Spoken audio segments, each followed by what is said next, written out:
नमस्कार, स्वागत है आप सभी का डीडी न्यूज में। आपके साथ मैं हूं संध्या शर्मा। आइए समाचार की शुरुआत करते हैं सुर्खियों के साथ। प्रधानमंत्री नरेंद्र मोदी मॉरिशस की सफल यात्रा के बाद स्वदेश लौटे। दोनों देशों के बीच 8 समझौतों पर हुए हस्ताक्षर। ग्लोबल साउथ के विकास के लिए पीएम मोदी ने रखा महासागर दृष्टिकोण। बांग्लादेश में राजनीतिक तनाव के बीच आज से 16 मार्च तक संयुक्त राष्ट्र महासचिव का दौरा। मुख्य सलाहकार मोहम्मद यूनुस के निमंत्रण पर हो रही है गुटरेस की यात्रा। बलूच लिबरेशन आर्मी के साथ करीब 30 घंटे चला पाकिस्तानी सेना का संघर्ष खत्म। सभी 33 हमलावरों को मार गिराने का दावा। 27 सैनिक भी मारे गए।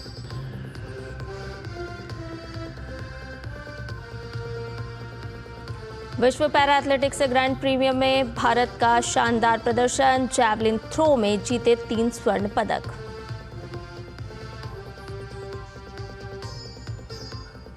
और फागुन पूर्णिमा आज रात को होगा होलिका दहन। कल देश भर में छाएगा होली का खुमार। उड़ेंगे रंग गुलाल।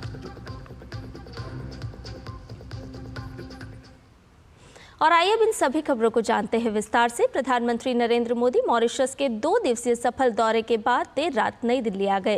प्रधानमंत्री के इस ऐतिहासिक दौरे पर दोनों देशों के बीच 8 महत्वपूर्ण समझौतों पर हस्ताक्षर किए गए। इनमें स्थानीय मुद्रा निपटान प्रणाली, ऋण सुविधा समझौता, सूक्ष्म लघु और मध्यम उद्योग के क्षेत्र में सहयोग, वित्तीय अपराधों से निपटना, राजनयिकों और सरकार अधिकारियों का प्रशिक्षण और सामुद्रिक सहयोग शामिल है। इस दौरे पर पीएम मोदी ने ग्लोबल साउथ के विकास के लिए अपना महासागर दृष्टिकोण रखा। मॉरिशस की सरकार ने पीएम मोदी को देश के सर्वोच्च नागरिक सम्मान grand commander of the order of the star and के ऑफ द इंडियन ओशन से सम्मानित किया। पीएम मोदी मॉरिशस के राष्ट्रीय दिवस पर मुख्य अतिथि के रूप में शामिल हुए। केंद्रीय गृह मंत्री अमित शाह आज अहमदाबाद में विभिन्न विकास कार्यों का लोकार्पण और शिलान्यास करेंगे। अमित शाह वीडियो कॉन्फ्रेंसिंग के माध्यम से इन विकास योजनाओं का लोकार्पण और शिलान्यास करेंगे।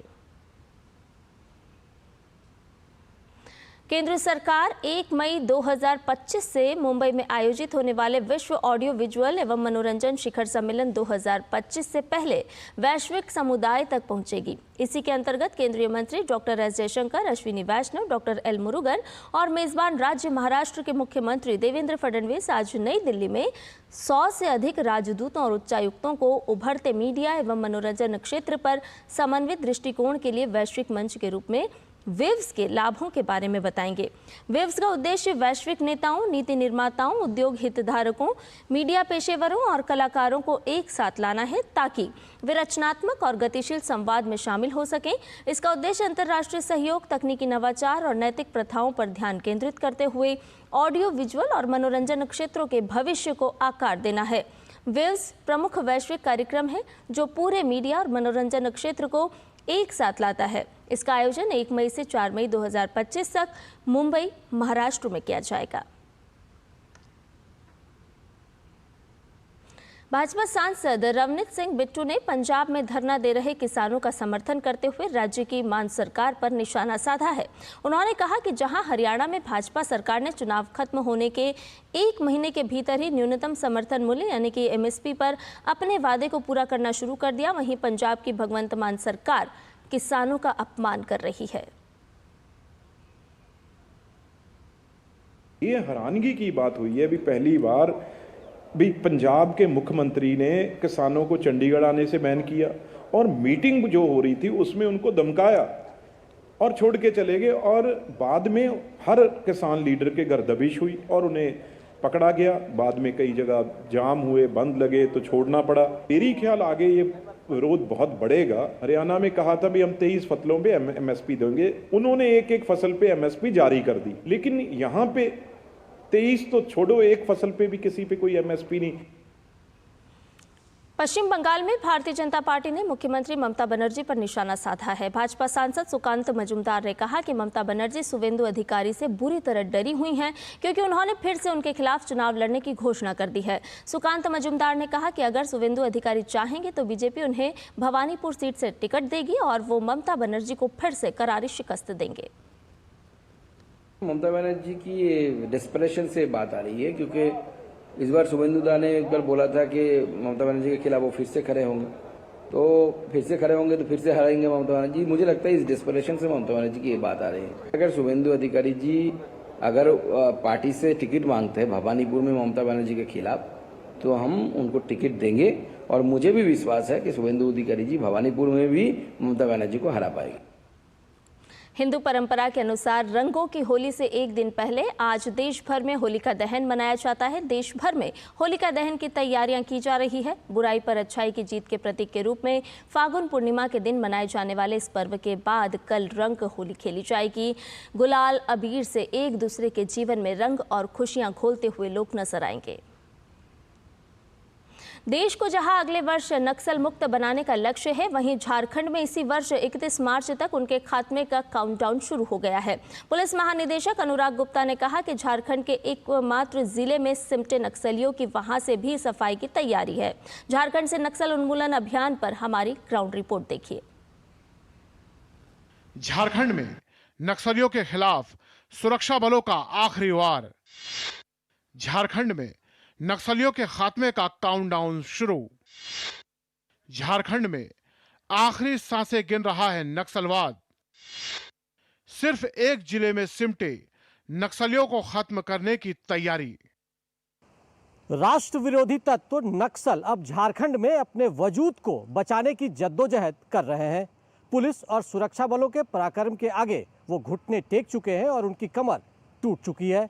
बूढ़ा पहाड़ और झुमरा पहाड़ जैसे नक्सलियों के गढ़ ध्वस्त हो चुके हैं और उम्मीद है कि जल्द ही उनके राज्य में एकमात्र पनाहगाह सारंडा को भी नक्सल मुक्त करा लिया जाएगा। झारखंड को नक्सल मुक्त बनाने के लिए लगातार अभियान चलाया जा रहा है और अब अंतिम प्रहार की बारी है। झारखंड के डीजीपी अनुराग गुप्ता ने कहा है कि इस महीने के आखिर तक झारखंड नक्सल मुक्त होगा। बहुत सारे इनके मारे गए हैं और जो बाकी बचे कुछ 2, 4, 5, 10, 20 जो भी है, इनको भी मेरा टारगेट था 31 मार्च का, उसमें हम लोग कुछ और लोगों को पकड़ लेंगे या मार जाएंगे। पुलिस महानिदेशक ने कहा कि जवानों के प्रहार से नक्सलियों की कमर टूट चुकी है और वो अब अपने वजूद को बचाने की जद्दोजहद कर रहे हैं।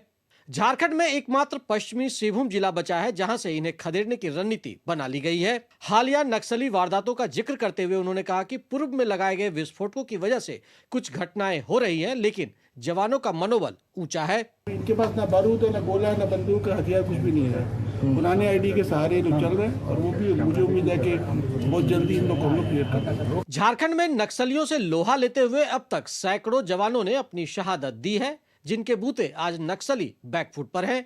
डीजीपी ने कहा कि नक्सलियों को खत्म करने में कई बहुआयामी रणनीति कारगर सिद्ध हुई है। नक्सलियों के गढ़ में सुरक्षा बलों के कैंप की स्थापना से स्थानीय लोगों का विश्वास बढ़ा और सुरक्षा का वातावरण तैयार हुआ। इतना ही नहीं, समाज से भटके युवाओं को मुख्य धारा से जोड़ने की आत्मसमर्पण नीति भी इसमें सहायक बनी। नक्सल प्रभावित और दुर्गम इलाके में ढांचागत संरचना और दूरसंचार का विकास भी एक बड़ा हथियार साबित हुआ। साथ ही नक्सलियों के खिलाफ सूचना तंत्र को भी मजबूत किया गया, जिससे राष्ट्र विरोधी ताकतों पर नजर रखी जा सकी। झारखंड की भौगोलिक स्थिति के कारण यहां नक्सलियों से लड़ना आसान नहीं था। बावजूद इसके सुरक्षा बलों ने इसे संभव कर दिखाया है और नक्सलवाद अब अंतिम सांसें गिन रहा है। झारखंड कभी नक्सलियों का गढ़ समझा जाता था, लेकिन आज आतंक के इस लाल गढ़ में फिजा बदल चुकी है। हालिया लोकसभा और विधानसभा चुनावों में नक्सलियों के कभी गढ़ रहे इलाकों में भी बम्पर वोटिंग हुई, जो नक्सलवाद के खात्मे का भी प्रमाण है। राज्य से बचे खुचे नक्सलियों और उनके तंत्र को ध्वस्त करने को लेकर डेडलाइन तय है, जिसकी उल्टी गिनती की जा रही है। डीडी न्यूज के लिए रांची से सौरभ के साथ मैं दिवाकर कुमार। बुलेटिन में खबरें भी और भी, लेकिन फिलहाल रुक रहे एक छोटे से ब्रेक के लिए, जल्द हाजिर होंगे।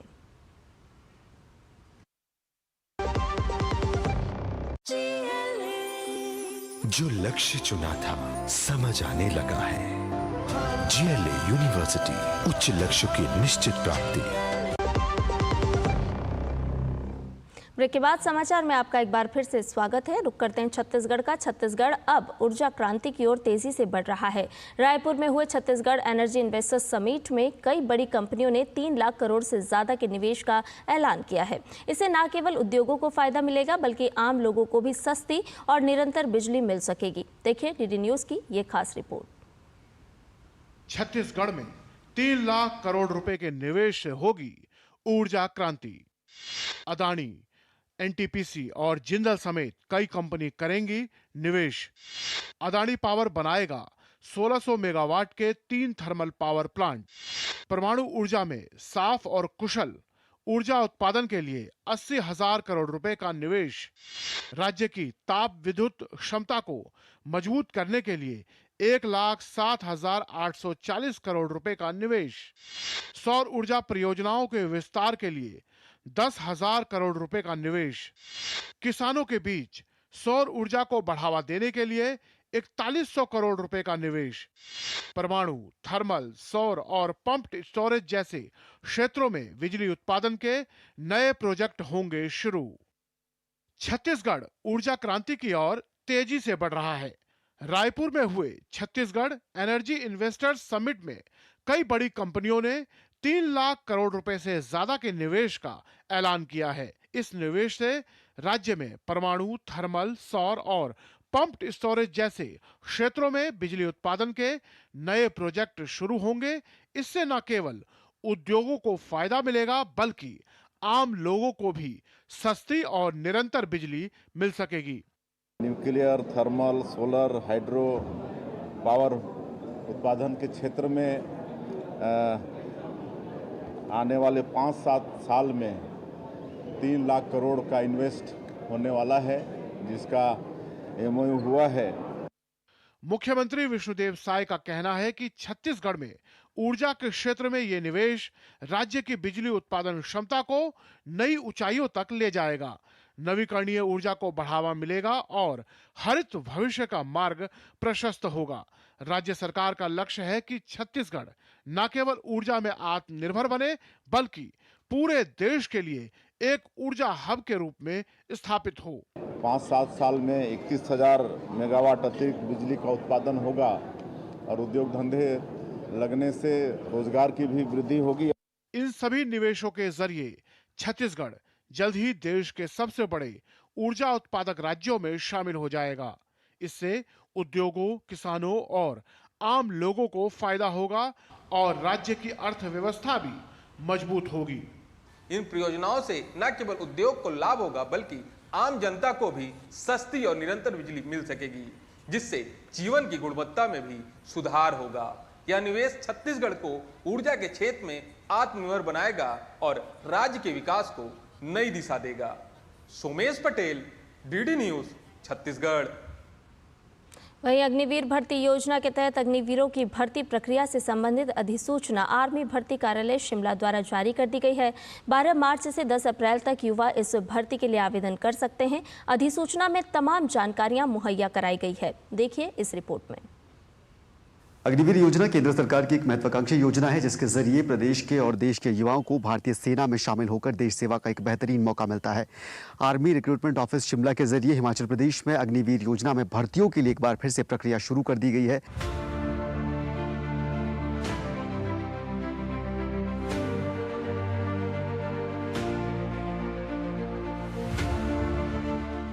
अग्निवीर योजना केंद्र सरकार की एक महत्वाकांक्षी योजना साबित हुई है, जिसके जरिए देश का युवा भारतीय सेना का हिस्सा बनकर देश सेवा के लिए आगे आ रहा है। साल 2022 को सेना की तीनों शाखाओं थल सेना, नौसेना और वायुसेना में युवाओं की बड़ी संख्या में भर्ती के लिए अग्निपथ भर्ती योजना शुरू की गई थी। इस स्कीम के तहत 2025-26 के लिए भारतीय सेना अग्निवीर रैली भर्ती के लिए आधिकारिक अधिसूचना वेबसाइट पर जारी कर दी गई है। अग्निवीर योजना के तहत अग्निवीरों की भर्ती प्रक्रिया के लिए आर्मी रिक्रूटमेंट ऑफिस शिमला द्वारा अधिसूचना जारी की गई है, जिसके तहत 12 मार्च से 10 अप्रैल तक अग्निवीरों की भर्ती प्रक्रिया के लिए पंजीकरण किया जा सकता है। सेना भर्ती कार्यालय शिमला के निदेशक कर्नल पुष्पेंद्र कौर ने बताया कि योजना के तहत 2025-26 बैच के लिए 10 अप्रैल तक आवेदन किए जा सकते हैं, जिसमें क्लर्क, स्टोर कीपर और टेक्निकल स्टाफ समेत कई पदों पर भर्तियां होंगी। अभी सभी कैंडिडेट्स जो अप्लाई करना चाहते हैं वो इस नोटिफिकेशन को पढ़ के ऑनलाइन एप्लीकेशन भर सकते हैं और ये 10 अप्रैल 2025 तक जारी रहेगी। इस भर्ती के तहत Agniveer general duty, Agniveer technical, Agniveer tradesman 8th और 10th पास, अग्निवीर क्लर्क और अग्निवीर स्टोर कीपर ट्रेड्स के लिए कैंडिडेट्स अप्लाई कर सकते हैं। उन्होंने बताया कि ज्वाइन इंडियन आर्मी वेबसाइट पर जाकर नोटिफिकेशन में तमाम जानकारी हासिल की जा सकती है और उसके जरिए इस योजना का हिस्सा बनकर भारतीय सेना में भर्ती के लिए आवेदन किया जा सकता है। उन्होंने कहा कि सेना भर्ती कार्यालय शिमला द्वारा शिमला, सिरमौर, सोलन और किन्नौर जिलों में परीक्षा केंद्रों में इसके तहत परीक्षा का आयोजन होगा और जो भी युवा भर्तियों के लिए आवेदन कर रहे हैं वो दिए गए परीक्षा केंद्रों में से ही किसी एक का अपनी सुविधा के आधार पर चयन कर सकते हैं। इसके अलावा सभी 4 जिलों में भारतीय सेना द्वारा असिस्टेंस कैंप भी लगाए जाएंगे ताकि भारतीय सेना के लिए आवेदन करने वाले युवाओं को मदद मिल सके। साथ ही आवेदन करते वक्त किसी भी समस्या के लिए ARO शिमला में भी संपर्क किया जा सकता है। तो ऑनलाइन कॉमन एंट्रेंस एग्जाम से ये प्रक्रिया शुरू होगी। उसके बाद फिजिकल टेस्ट और तमाम जो औपचारिकताएं होती हैं वो पूरी की जाएंगी और एक पूरी नोटिफिकेशन इसके लिए जारी की गई है, जिसके ज़रिए प्रदेश के युवाओं से ये अपील की गई है कि बिना किसी दलालों के चक्कर में पड़ते हुए भारतीय सेना के ज़रिए ऑनलाइन वेबसाइट के ज़रिए आप इसमें इस प्रक्रिया का हिस्सा बन सकते हैं, इसमें शामिल हो सकते। शिमला से कैमरा पर्सन राकेश कुमार के साथ धर्मप्रकाश, TD न्यूज़। और एलन मस्क की कंपनी स्पेसएक्स ने भारत की 2 प्रमुख टेलीकॉम कंपनियों एयरटेल और जियो के साथ साझेदारी कर ली है। पहले एयरटेल ने बताया कि वो स्पेसएक्स के स्टारलिंक सैटेलाइट इंटरनेट सर्विस को भारत में लाने के लिए काम कर रहा है। इसके बाद जियो ने भी स्टारलिंक के साथ अपनी साझेदारी का ऐलान किया। इन समझौतों के जरिए दोनों कंपनियां अपने ग्राहकों को बेहतर इंटरनेट कनेक्टिविटी देने की दिशा में एक बड़ा कदम उठा रही है। केंद्रीय मंत्री अश्विनी वैष्णव ने स्टारलिंक का भारत में स्वागत किया है। उन्होंने सोशल मीडिया एक्स पर लिखा कि स्टारलिंक भारत में आपका स्वागत है, दूर दराज के क्षेत्रों की रेलवे परियोजनाओं के लिए उपयोगी होगा।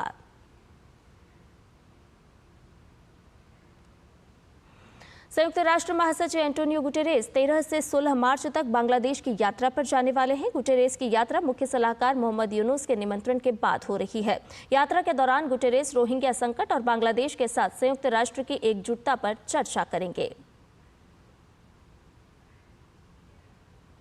वहीं बलूचिस्तान में जाफर एक्सप्रेस पर हुए आतंकी हमले के खिलाफ पाकिस्तानी सेना का 30 घंटे लंबा ऑपरेशन खत्म हो गया। पाकिस्तानी सेना ने एक बयान जारी कर इस घटना की जानकारी दी है। इस अभियान में 33 अलगाववादी समेत 21 बंधक मारे गए हैं। एक सैन्य अधिकारी ने AFP को बताया कि ऑपरेशन के दौरान 346 बंधकों को मुक्त कर दिया गया है और 30 से अधिक अलगाववादी मारे गए। उन्होंने आगे बताया कि ट्रेन में सवार 27 गैर ड्यूटी सैनिक अलगाववादी द्वारा मारे गए, जबकि ऑपरेशन के दौरान एक सैनिक की मौत हो गई। इधर रूस के राष्ट्रपति व्लादिमीर पुतिन ने कुर्स्क क्षेत्र में रूसी सैनिकों द्वारा इस्तेमाल किए जाने वाले निमंत्रण केंद्र का दौरा किया। गौरतलब है कि रूस के इस सैन्य कुर्स्क के क्षेत्र हिस्से को यूक्रेनी सेना द्वारा कब्जा किया गया है। पुतिन ने रूसी बलों को जल्द से जल्द यूक्रेनी सैनिकों से इस क्षेत्र को पूरी तरह से मुक्त कराने के निर्देश दिए। राष्ट्रपति पुतिन ने कहा कि जो लोग कुर्स्क क्षेत्र में हैं, जो हमारे सशस्त्र बलों के साथ लड़ाई कर रहे हैं, उनके साथ हमें निश्चित रूप से आतंकवादियों जैसा ही बर्ताव करना चाहिए।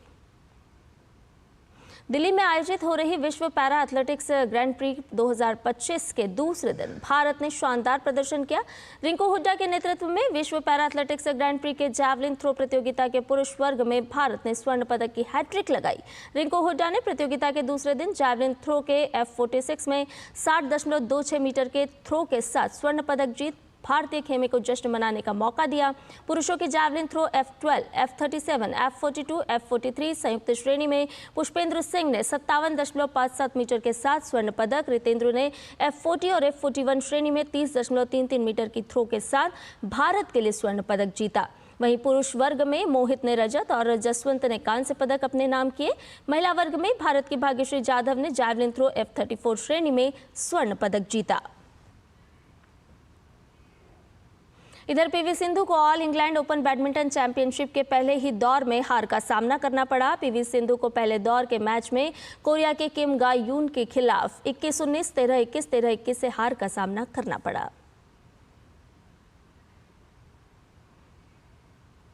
इटली के ट्यूरिन में स्पेशल ओलंपिक वर्ल्ड विंटर खेलों का आयोजन किया जा रहा है। ये खेल आयोजन 8 मार्च से लेकर 15 मार्च तक किए जा रहे हैं। इस स्पेशल ओलंपिक में विभिन्न खेलों में 102 देशों के 1500 से ज़्यादा एथलीट हिस्सा ले रहे हैं। इस आयोजन में भारत की तरफ से विभिन्न 6 खेलों के खिलाड़ी इस प्रतियोगिता में हिस्सा ले रहे हैं।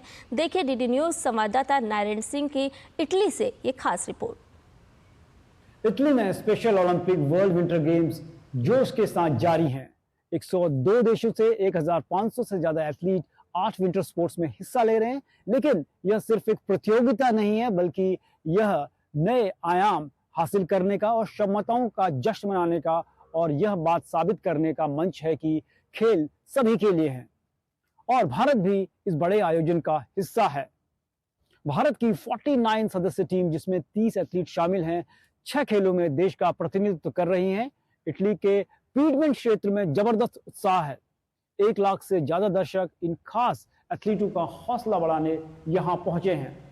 मुकाबले कड़े हैं, लेकिन एकता और खेल भावना का जज्बा भी मजबूत है। यह आयोजन सिर्फ मेडल जीतने का नहीं, बल्कि उन एथलीटों की मेहनत और संकल्प को दिखाने का भी अवसर है जो बौद्धिक अक्षमताओं के बावजूद अपने सपनों को साकार कर रहे हैं।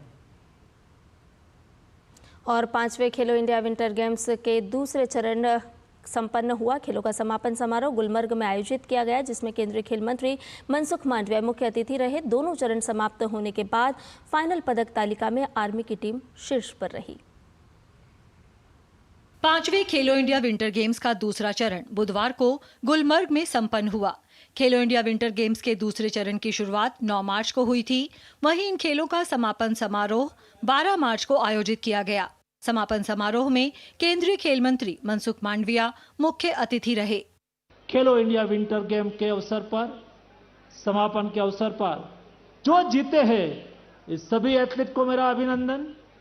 जो नहीं जीत पाए हैं उसको मेरी शुभेच्छा। और मेहनत करने के लिए इस गेम्स उसको प्रेरणा देगी और नेक्स्ट विंटर गेम में वो भी यहां से विजेता के रूप में अपने घर लौटेंगे। हम सब लोग स्पोर्ट्स के साथ जुड़े, खेले, खिले, फिट रहे, आगे बढ़े, देश में एक अच्छी स्पोर्ट्स इकोसिस्टम डेवलप करे और इकोसिस्टम के आधार पर नेशन बिल्डिंग में हमारा कंट्रीब्यूशन करे।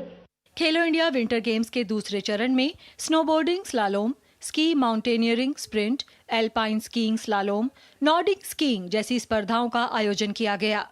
खेलो इंडिया विंटर गेम्स के जरिए दुनिया भर में मशहूर विंटर टूरिज्म डेस्टिनेशन गुलमर्ग को विंटर स्पोर्ट्स सिटी के रूप में विकसित किया गया है। इससे पहले खेलो इंडिया विंटर गेम्स के पहले चरण का आयोजन लेह में किया गया था। दोनों चरण समाप्त होने के बाद फाइनल मेडल टैली में आर्मी की टीम शीर्ष पर रही। आर्मी ने 7 स्वर्ण, 5 रजत और 6 कांस्य समेत कुल 18 पदक जीते। हिमाचल प्रदेश की टीम दूसरे स्थान पर रही, वहीं लद्दाख ने तीसरा स्थान हासिल किया। Sports desk, DD news. और समाचार में फिलहाल मेरे साथ इतना ही। मुझे दीजिए इजाजत। नमस्कार।